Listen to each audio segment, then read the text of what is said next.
So where do ideas come from? There is no fixed formula, because if there was a fixed formula, everyone would be able to run with it. And that would spoil the whole fun. Ideas come from everywhere and anywhere. It can come from teaching sometimes. It can come from interaction with managers. It can come from reading journals.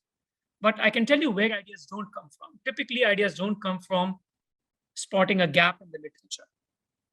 If your starting point is, oh, there are 25 papers published in a domain, and there is a gap, and I will be the 26th paper, or even like the 10th paper in that domain, that is not, you're not laying the foundation for future success.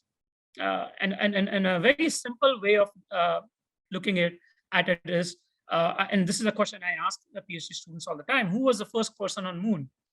Everyone says, oh, Neil Armstrong. Great. Who was the second? At least 50 to 60% of the people come back and say Buzz Aldrin. And then you ask them, who was the third? The third person on the moon.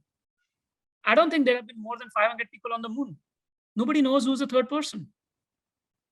So why do you want to spot a gap in a literature and spend 2 years of your life working on it and make it the 10th or the 12th or the 15th paper on a topic? You are not laying the foundation for success when you're doing that. My suggestion in looking at ideas is trying to identify an idea, a research question where there is intrigue. That means people are not succeeding at it.